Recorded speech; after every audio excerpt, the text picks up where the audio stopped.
Alright, what is up, guys? Welcome back to the channel.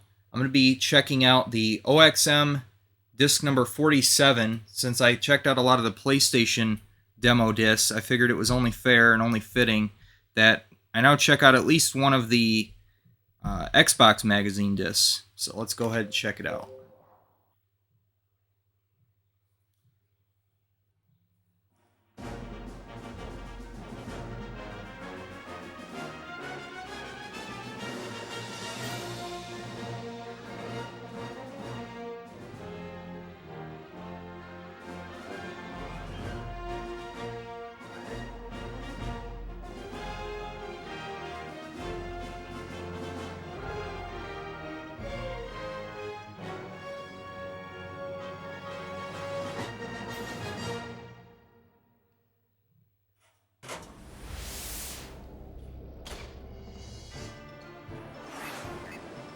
Alright, let's see about this disc.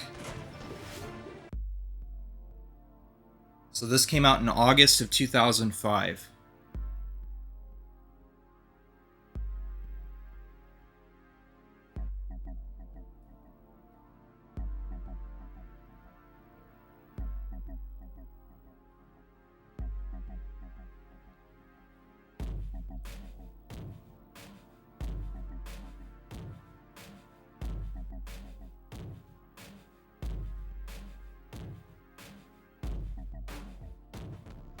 Special thanks to Xbox 360. Yes. Special thanks to the Red Ring of Death that would be inevitable in just 2 months.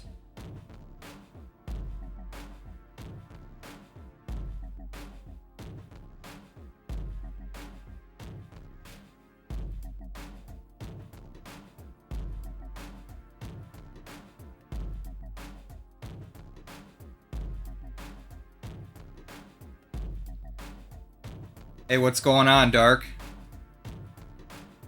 Checking out the official Xbox magazine on my modded Xbox. Since I did the PlayStation demo discs, it's now time to check out one of the Xbox demo discs.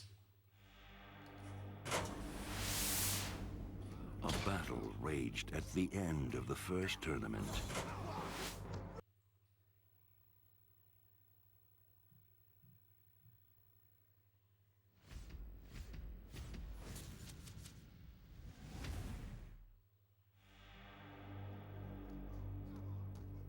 A battle raged at the end of the first tournament.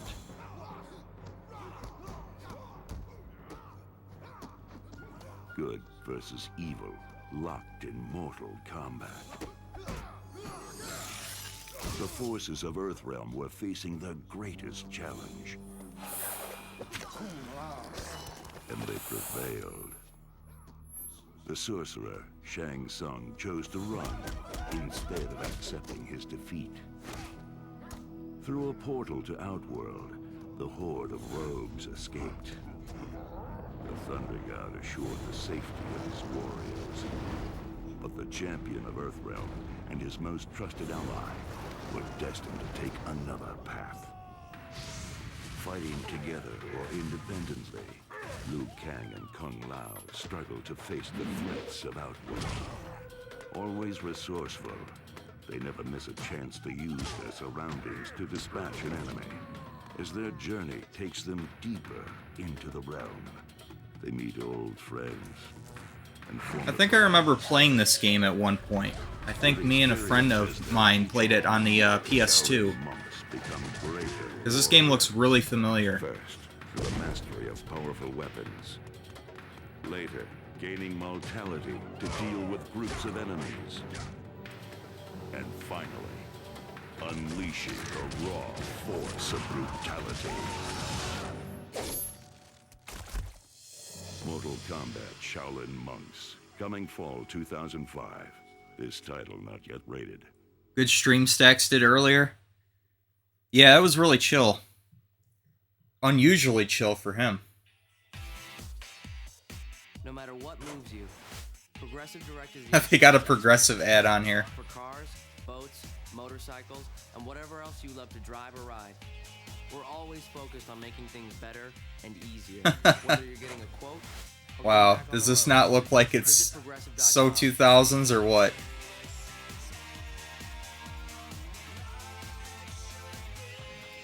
Think easier. Think progressive. Think progressive. Thanks, progressive.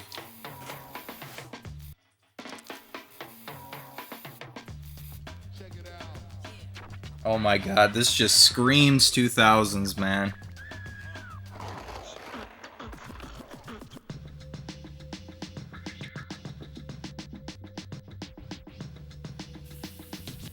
I kind of miss this era, though.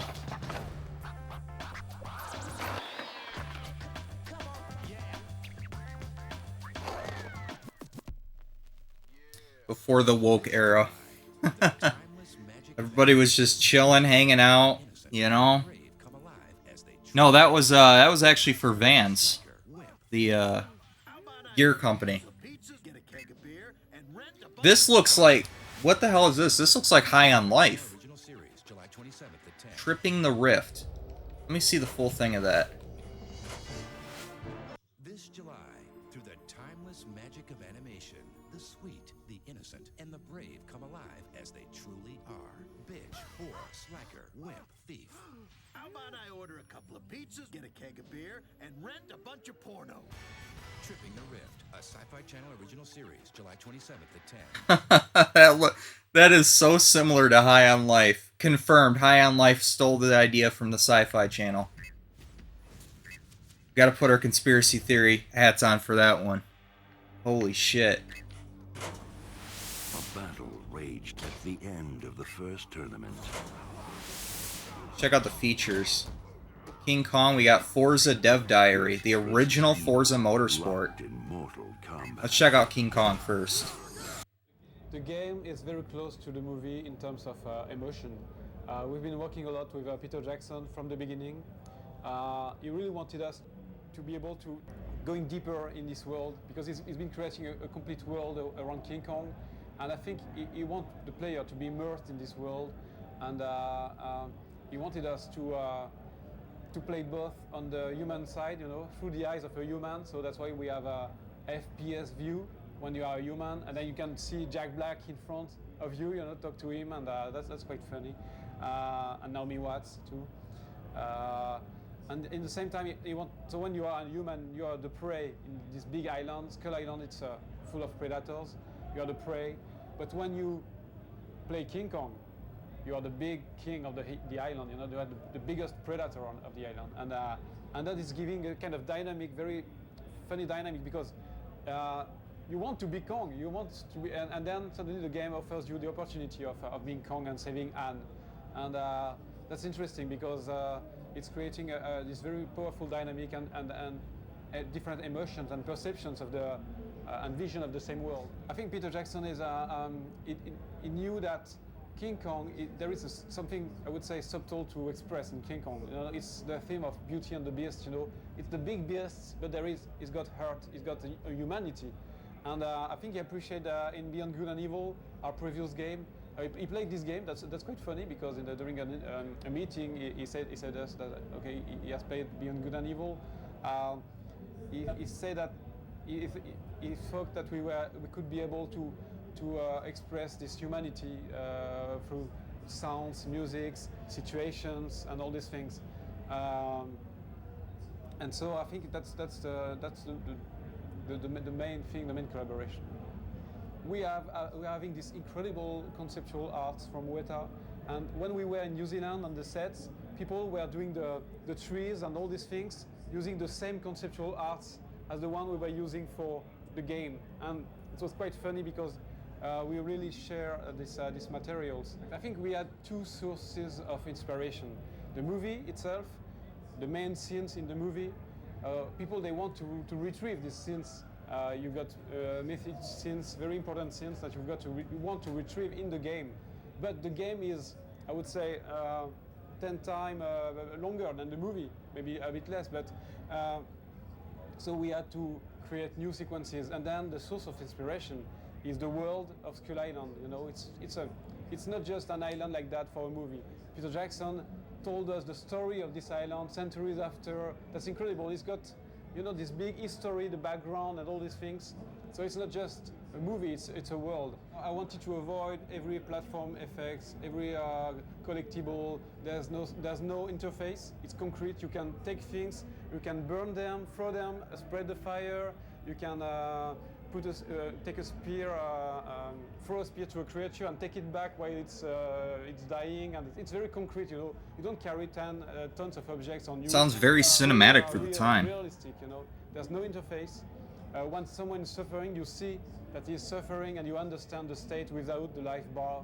So the game is very, I would say, in some point of view, is realistic. So when you are on the human side, your goal is to find Anne. In fact, that's a good story of the prince and the princess. So, but the bad guy is not really the bad guy, and that's the difference in King Kong. And when you reach them, it appears that King Kong is trying to defend Anne too. So when you play King Kong, you're trying to defend her from the other creatures. So it's very simple. It's about surviving. You know, if you don't move, you die. You don't have to collect things. It's just you have to survive. You got to move forward, because if you stay too much time in a place, predators will come and you will die. So if you want to know what will be the next, just move, just act. So it's very simple, in fact. Thank you for listening to me and the story of this big game, King Kong. Yeah, I never played that one. Yeah! It's running now? No? Okay. They got bloopers at the end. It answers your question?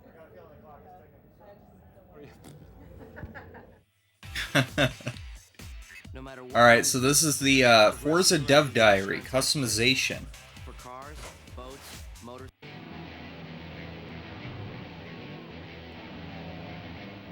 I'm Dan Greenewalt, the lead designer on Forza Motorsport. I'm going to show you some of the customization options available. Why is customization so important in this game? People really identify with their cars. You don't want your car to look like everyone else's. You want it to look like yours. Whether it's putting decals on it or putting different rims on it. This is a whatever you're big doing plus with that this game had over it, Gran like Turismo just 4. a guy in the pack. You want your car to look unique so that it'll really represent you online.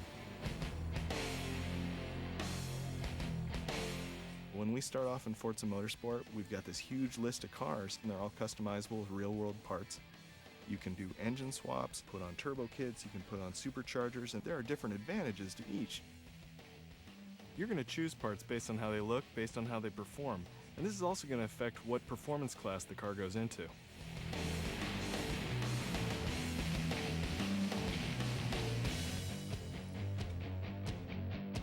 Forza Motorsport has a really powerful paint job editor. You can do all sorts of things to your car.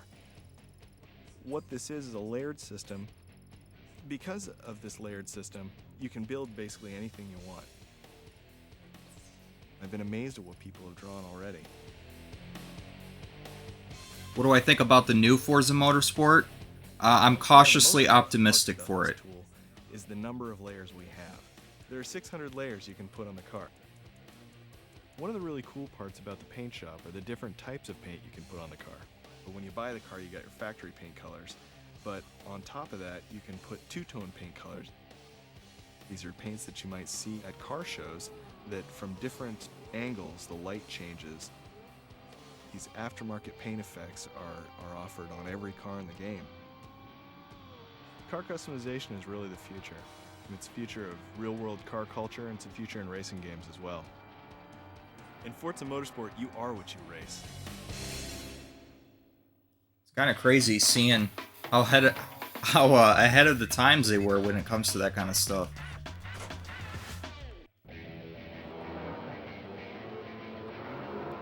I'm Dan Greenewalt. I'm the lead game designer on Microsoft's Forza Motorsport. When we started working on making a simulator, we spent well over a month making just the tire physics alone. We took into account things like heat and pressure, camber and caster, and how that geometry in the suspension will affect the tire. We also took into account the stiffness of the tire wall and load sensitivity. We thought it was important to put that in the game because it's going to really make the cars perform naturally on the track. This is all very realistic stuff, and most people aren't going to see it. What you're going to do is feel it.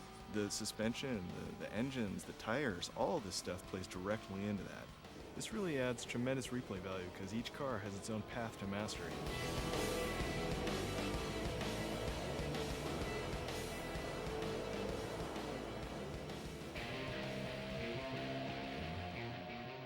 Forza Motorsport has a telemetry area in the replay section. If you're a race car driver, this is what you would die to have.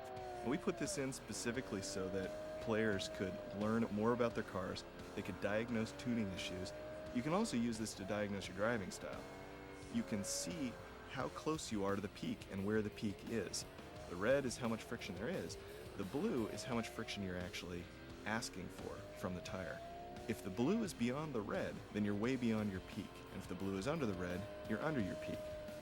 Mastering a race car was all about mastering your friction and load as it transfers around your car. This is what's going to make good drivers great, knowing your friction and optimizing it. In the suspension tab, you're looking at how much compression is going on in your actual suspension of your car. What you want is to be in that green range with some pretty even transfer. So in this display, you can see how much travel is going on in your suspension. If you see your suspension go into the red and the yellow, you're probably hitting your bump stops and you're going to want to tighten your suspension just a little bit. Each of the over 230 cars that we feature in Forza Motorsport drive very differently. This is because of the attention to detail that we've had when we modeled them in the physics engine. Now we're going to get into the tuning area of the game, diagnosing your camber, caster, and toe. You want to tune your camber so that as the car body rolls, that tire stays right in contact with the road. Generally, you want to keep all of these numbers in a very stable range and very near each other, and that's what's going to make you drive better. But you're also looking at the temperature of the tire and the wear. We've got temperature on the outside of the tire, then we also have temperature on the inside. Controlling your tire heat is very important because you're going to get more or less friction based on it. We've got a whole bunch of tuning options in Forza Motorsport. They're things for the gearheads that want to get under the hood. They're very realistic. But the casual gamer doesn't need to do these to be successful. All the cars are set up really well for driving. Becoming a great driver is about getting feedback. Audio is some of the best feedback you can get. All the sounds give you the cues you need to be a truly great driver. Hearing it in the right place spatially allows you to control your car better. In Forza Motorsport, the audio, it's 5.1, and we've really capitalized on that. We wanted to make sure that when you upgrade your car, you can feel it. You're going to feel it in the game, you're going to feel it in the car, you're going to feel it all the way through your couch. Am I using the Elgato auxiliary connector to stream this? No, I could not find my I couldn't find my cables, the component cables for it. So I'm actually using a HDMI upscaler right now, using standard cables. So this is standard definition, but I'm gonna buy some new ones because I can't find them. I looked, and I'm just like, all right, screw it. I'm just gonna buy some new cables then. So it's gonna look better once I get those HDMI, or not HDMI, HD component cables. So let's take a look at the Xbox 360 preview. Witness the stunning power of Xbox 360 in this montage featuring gorgeous footage from several upcoming Xbox 360 games. Oh shit. Elder Scrolls Oblivion. That's what we start off with. Call of Duty 2 there.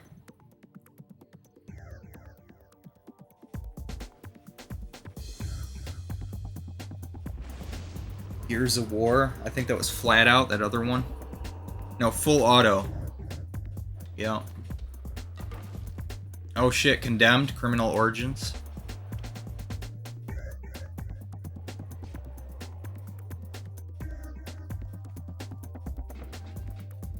The end of days will soon be upon us.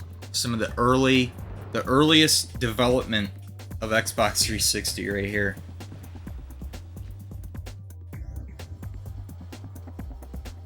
Dead Rising.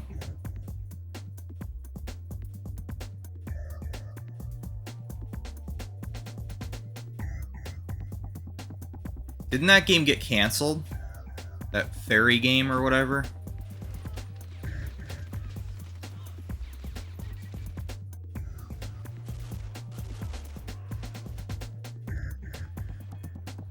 I don't even know what this is.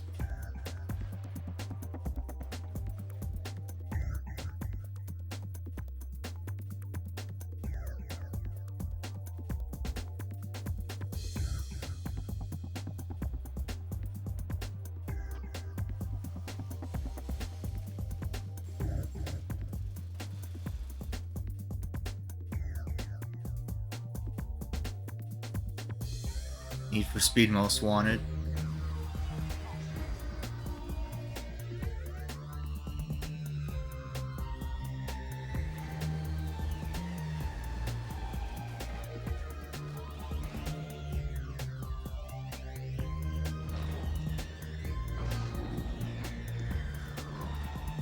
Had a little bit of Saints Row thrown in there.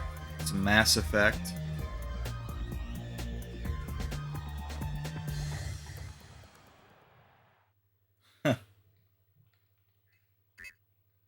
Dead Rising. In the Xbox 360 game Dead Rising, there will often be over 1,000 zombies blocking your only exit, and you'll be armed with nothing but a lead pipe. A battle raged at the end of the It's an first interview. My name is Mr. Inafune. I work for Capcom. I am the producer of one of our new games, Dead Rising. This is actually a title for the Xbox 360. In this game, the main character is a photojournalist that is following a key incident he thinks will be the next big scoop for him. When he gets to a mall, he finds himself totally surrounded by tons and tons of zombies. That was one of the key concepts, is that we wanted to just make a game that is just chock full of zombies. And so he must, as he is stuck in this situation, survive at least 10 days in order to escape, and then hopefully get the big scoop. That is the main goal of the game. With this game, the main character finds himself stuck in this mall with all these zombies. He is just your average everyday Joe. He's a photojournalist. He's not somebody with intense military training. He's no superhero.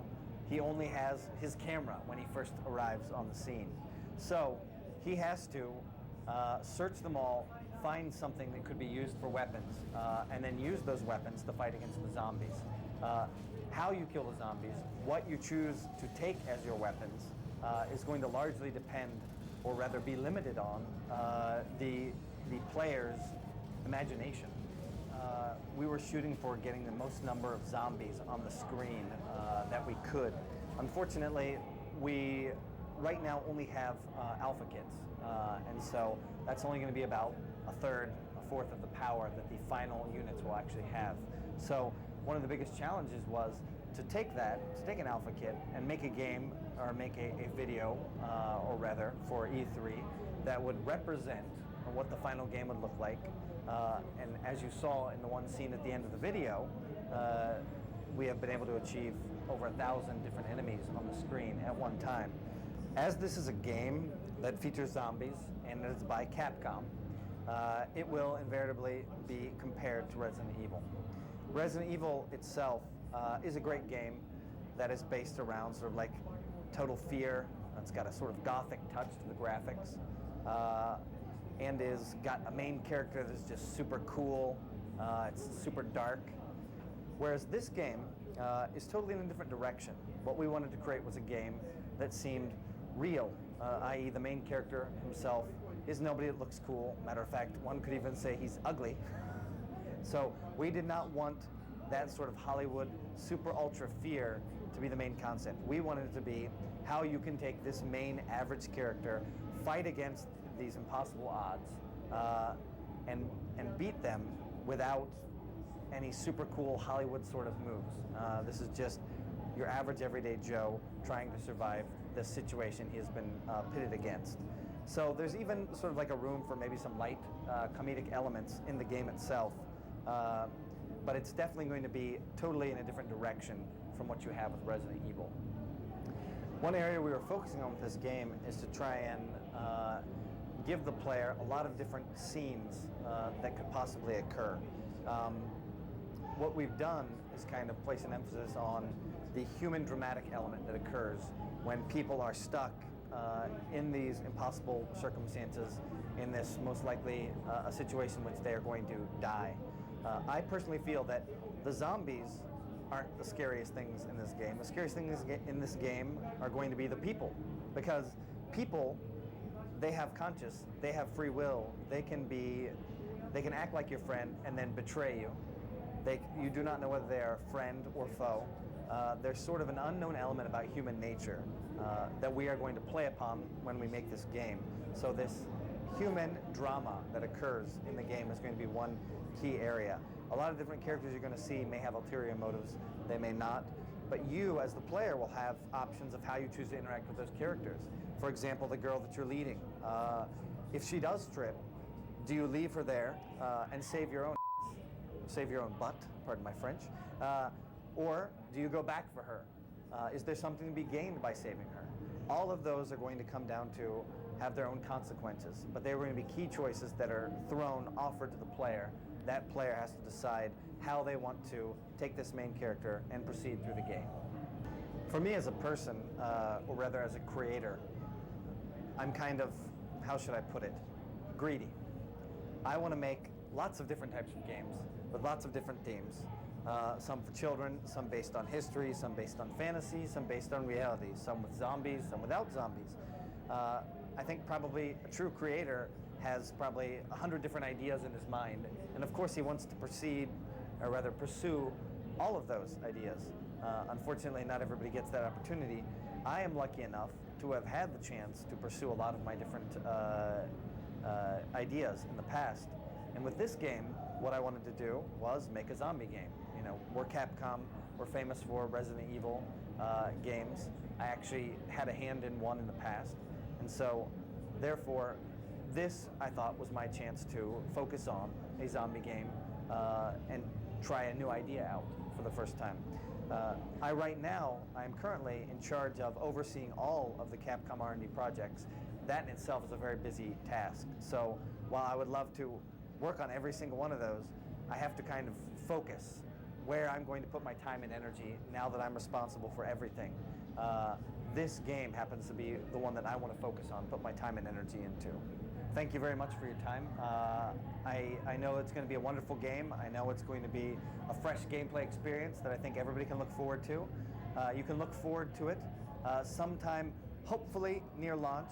It may not come out exactly at launch, but we're working our best to get it out sooner than later. So hopefully at a very close time to when the Xbox 360 is launched, and that is, of course, the platform that will be launched for, the Xbox 360. So look for it, enjoy it, and thank you very much for your time. Damn, shame what happened to the franchise. Zombies. I'm not nuts though. So now we look at The Elder Scrolls 4 Oblivion. The most in-depth RPG ever is coming to Xbox 360. Join us as we explore its lush forests, detailed cities, gorgeous landscapes, and meet with senior producer Ashley Chang. Visit progressive.com.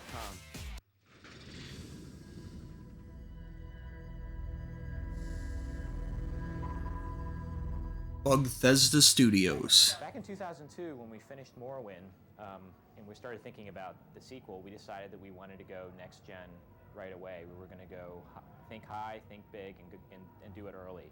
So we specifically designed Oblivion for the next generation platforms, the Xbox 360, and obviously the high-end PCs. I mean, it's one of those things where, you know, we're designing for a platform that doesn't exist yet. And we started, 3 years ago. We spent the entire first year purely on technology. We use a crazy amount of shaders. Everything in the game is either enhanced or created by shaders in some form. All the objects in the world. This looks like he put a lot of Vaseline all over the screen to me, but alright. Of textures where we use parallax mapping, normal maps, specular maps. It's pretty insane. It's kind of funny how this is considered high-end tech in 2005. Essential RPG for the next generation. It's stuff that we couldn't do in the last generation. Fully featured forests, 24/7 AI scheduling, and just really bloody, visceral combat. Oblivion takes place in Cyrodiil, which is the main province in Tamriel, the world that The Elder Scrolls is set in. The Emperor has been assassinated, his heirs have all been lost, and it's up to you to find his lost heir and seal the Oblivion gates, these barriers that have broken down between Oblivion, which is The Elder Scrolls version of Hell, and the world. And so these gates are now opening up all over the place. Demons are pillaging and destroying cities, and the only way to close that covenant back again, seal the broken covenant, is to find his lost heir. So that's the main plot of the main quest. The key feature to the Elder Scrolls series, I think that the fans love the most, is the freedom to do anything you want, to be anything you want. And that remains true with Oblivion. You know, it's one of those things where we designed the game so that we designed Oblivion so that you don't even need to look at your stat sheet if you don't want to. You get right in the game, the action starts right away. You can do anything you want. You can pick anything up you want. You can talk to anyone you want. You can kill anyone you want. Oblivion uses a skill-based RPG system. So basically, the way you improve your skills is to do more of it. And in that way, and it's very unique in that you don't earn experience points. You don't have to assign points anywhere. If you want to get better at certain things, you just do it a lot. One of our major features in Oblivion is this new AI system called Radiant AI. It allows us to give NPCs 24/7 schedules. They have their own motivations. They have their own desires. Essentially, rather than hand script every NPC's schedule, we have a system that implements it across the board. You know, NPCs will sleep, they'll eat. If they feel the need to sleep, they'll look for a place to sleep. We don't have to tell them where to sleep. If they need to eat, the system includes follow-up behavior where they'll see if they have something that they can eat. If they can't, they'll look for something that they might own that they can eat. If they don't have that, they will go and buy food. If they have low responsibility, they may go out and steal it rather than buy it from the vendor. They may go out, if they're out in the forest, they may go kill a deer and to get the meat out of the deer or out of a creature. Or even, you know, go to a plant and get the ingredient out of the plant. But basically, our games are huge. I mean, they're absolutely enormous, and it's virtually impossible to hand script that kind of behavior, you know, for each of the 1,000 NPCs in the game. So we had, again, like the forests, we had to come up with a way to procedurally incorporate. We had to come up with a way to procedurally implement AI across the board, again, to the thousands of NPCs in the game. One of the things that Radiant AI does really well is dynamic conversations. NPCs, based on how they feel about each other, will talk to each other, and those conversations are dynamic. They'll never be the same. One of the ways a player can get a quest is walking through town. You overhear a conversation, and it's very fluid and natural the way it happens. You walk through town, you hear someone talk about Kvatch being attacked by Daedra, the demons in the Elder Scrolls. And then you'll find that if you talk to one of those people, you now have a new topic. You can ask them, could you please tell me about that Daedra attack? Talk to me about that conversation you just had, and you can get a quest that way. And that's the way a lot of the quests in the game are given to the player. You can go up to people and get quests, but you'll spend a lot of time in the taverns talking to barkeeps or listening to conversations, and you'll find out a lot of information about the game and get quests that way. In Oblivion, we streamlined the interface as well. A lot of the information is there right at your fingertips. The stuff that you really want to know, like, you know, how much health does an item have? How successful am I at casting spells? So we have the various pop-up windows, but we've really tried to streamline that data so that it's, you know, the stuff that's actually useful to you, the stuff that you want to know immediately. Can I cast a spell? How much will it cost me to do it? As opposed to Morrowind, where you had to do a lot of, you know, math in your head to calculate your skill versus your mana versus your level. I mean, we took a lot of that out. We try to make it as user-friendly as possible. Mostly because it's one of those things where, you know, in Morrowind, I actually preferred playing it on the Xbox versus the PC, just because you only have so many buttons, and it just felt better, you know, to have the two controllers and the two sticks and moving around the world. And combat feels awesome on the 360 when you have the vibration on the controller. So it really adds to that visceral nature that we're trying to get.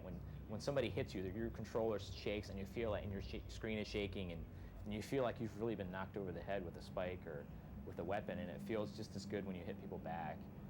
So definitely, you know, it's one of those things where, you know, we started out, you know, making PC RPGs, but moving over to the console is just awesome.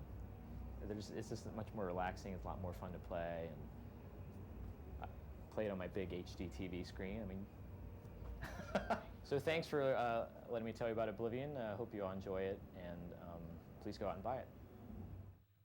So am I looking at the camera? Am I looking at you? I guess the answer is really just, I mean, do you need an answer for that? Or, 'cause I will ramble on forever if you let me. Of course, you have it on tape, so now I'm screwed.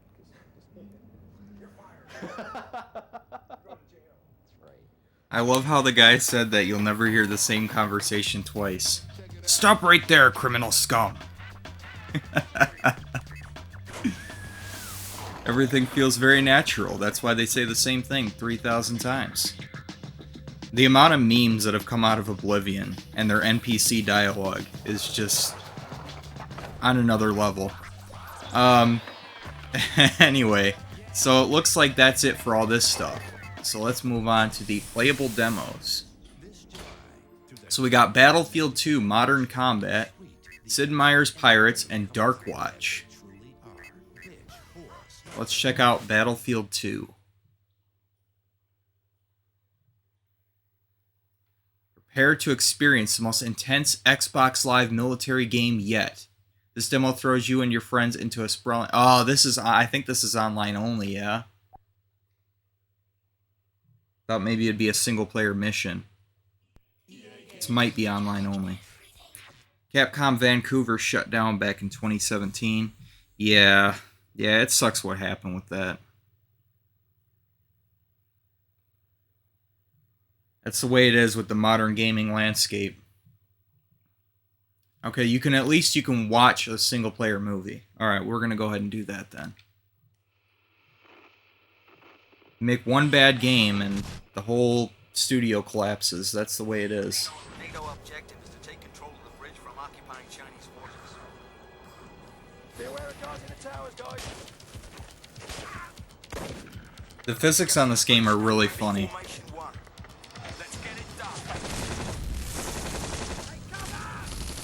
Also, this game runs like shit on the PS2, by the way.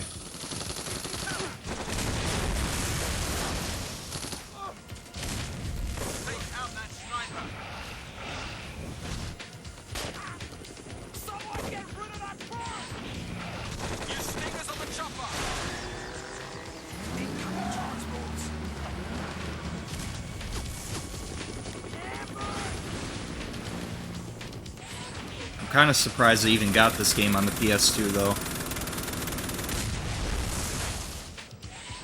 The bridge is ours!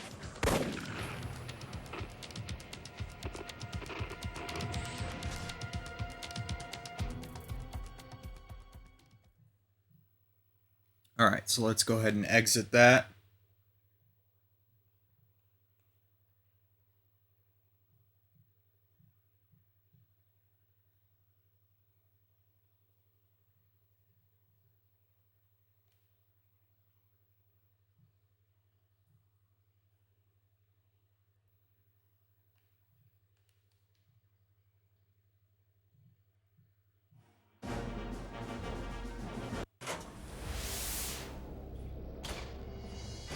Okay, so now let's check out Sid Meier's Pirates.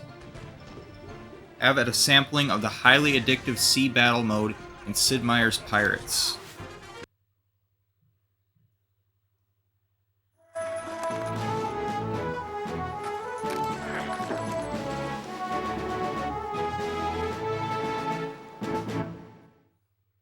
Strangely kind of loud.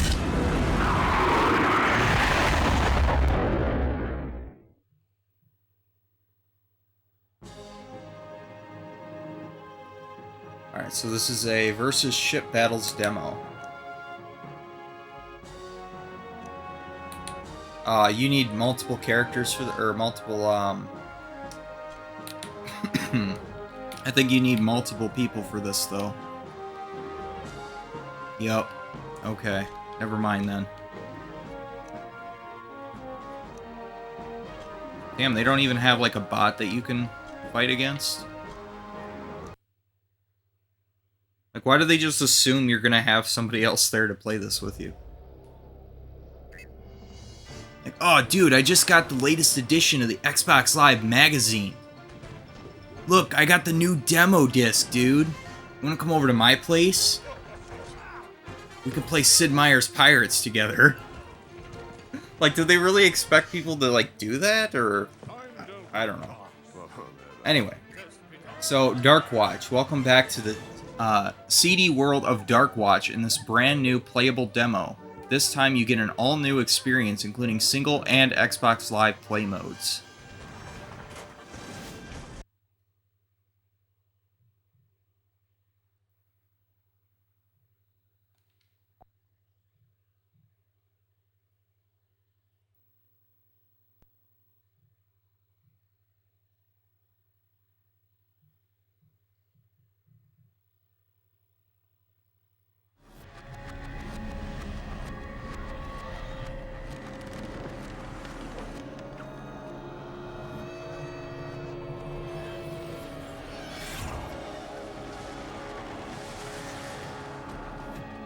Evil, as old as time, spreads like a plague, corrupting the hearts of men.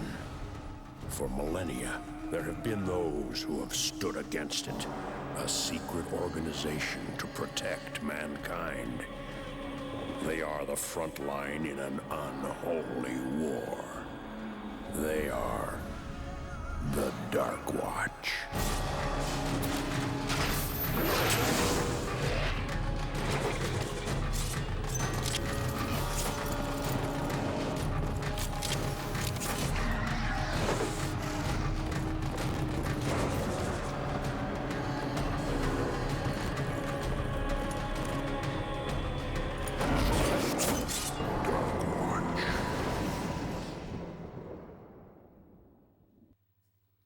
Okay.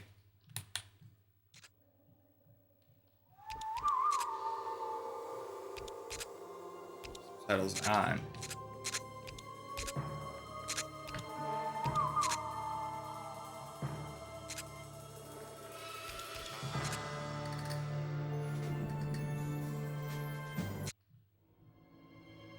You are Jericho Cross, gunslinger, renegade, outlaw. Behind you, a bloody trail of robbery and revenge. Ahead of you, one last train to rob. Tonight, your life will end, and your legend will begin.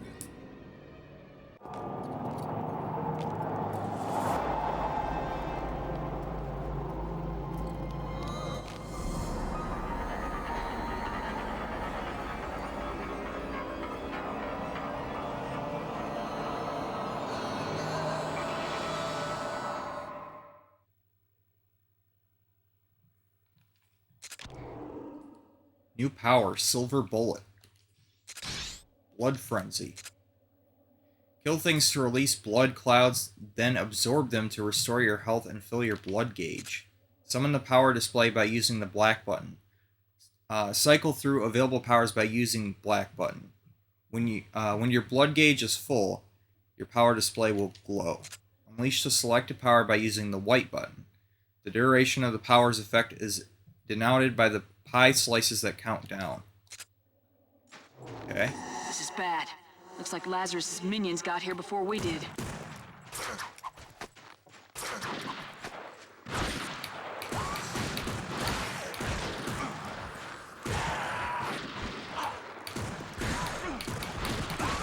Oh, that didn't last long. Damn, they don't even give me a chance to figure out the fucking controls here. This is bad. Looks like Lazarus' minions got here before we did. So X is melee. Is there a way to zoom in?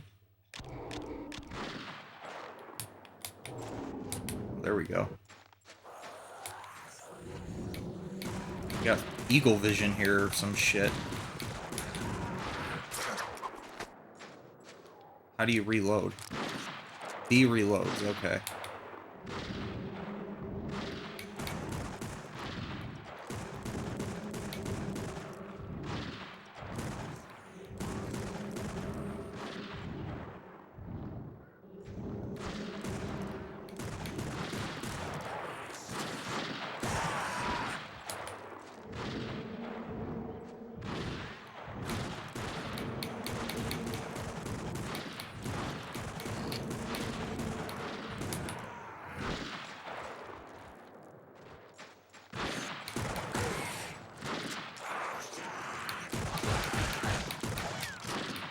I'm out of ammo.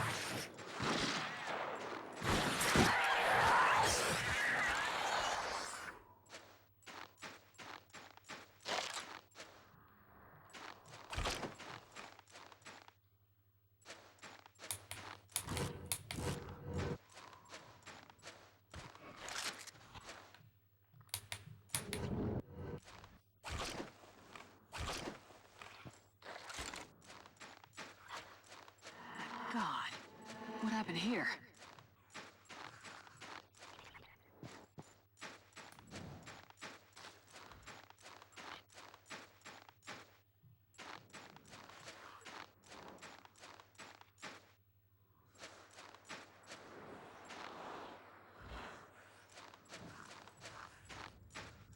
Supposed to get up here.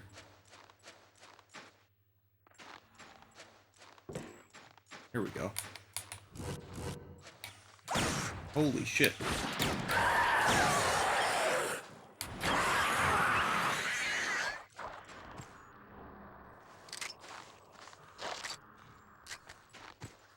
What game is this? It's called Dark Watch.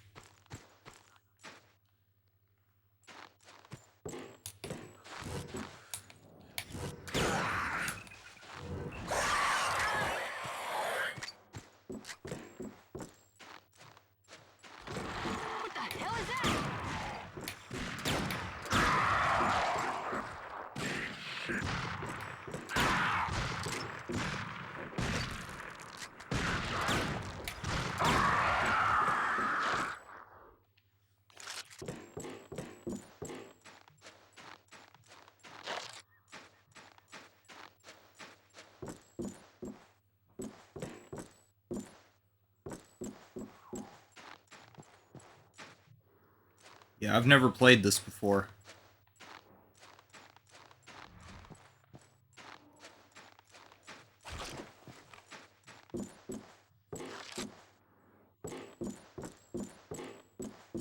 Pretty sure that's on the system, though, like the full game is. Because I have damn near every single original Xbox game on the system.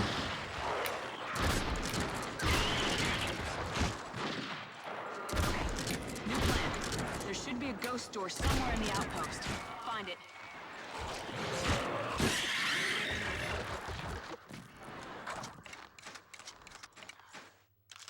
You do how? Disk form? No, they're all installed onto the hard drive.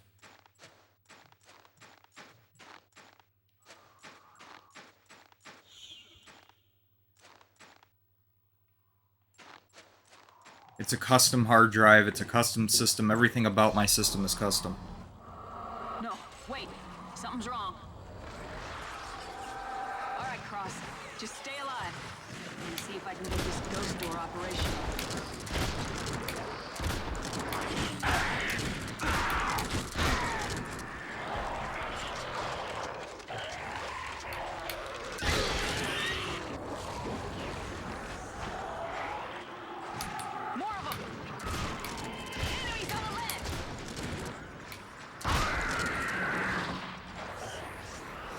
Get the hang of the shooting, it is pretty satisfying though.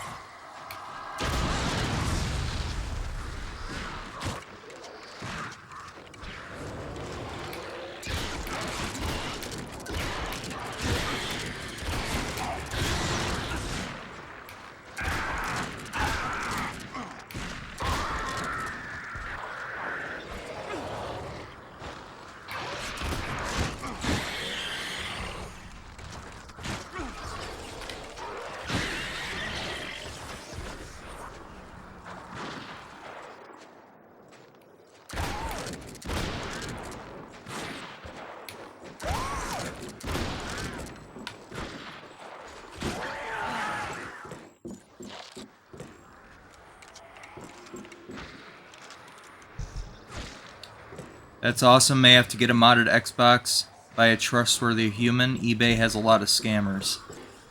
Yeah, you do got to be careful. You can just look at the rating of the person selling the stuff.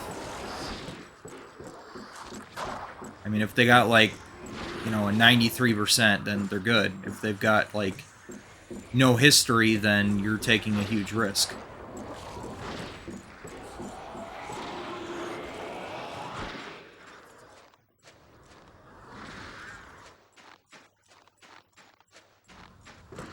Yeah, just, you know, when you're buying a high-ticket item like that, just make sure that the person selling it has history, and their history is good. Dude just rolled off the building.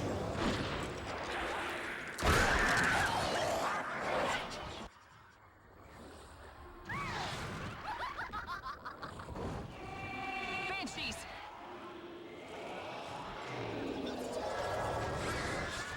Be careful, outlaw.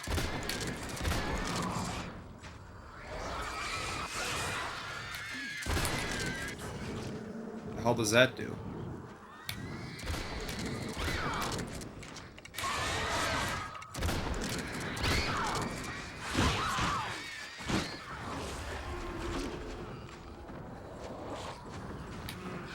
Over here, bitch.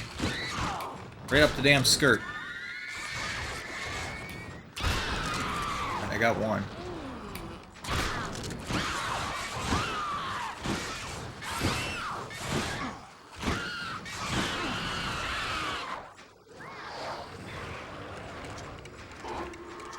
God, I hate these things.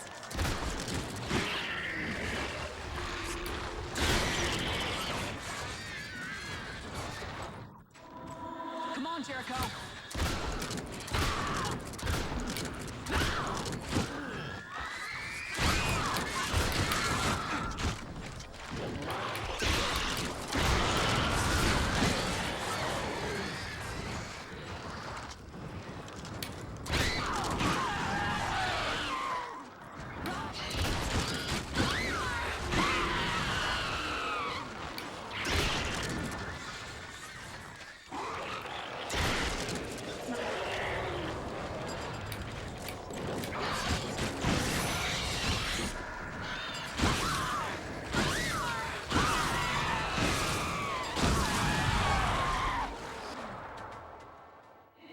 You did it, Jericho.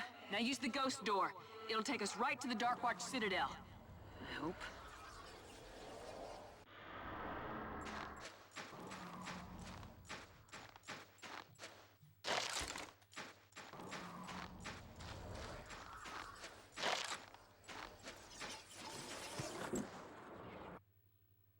And that's the end of the demo. Alright. Well, that wasn't too bad. Once you get used to it. Well, with that being said, I think that's everything for this disc, so I'm going to go ahead and reset the system now.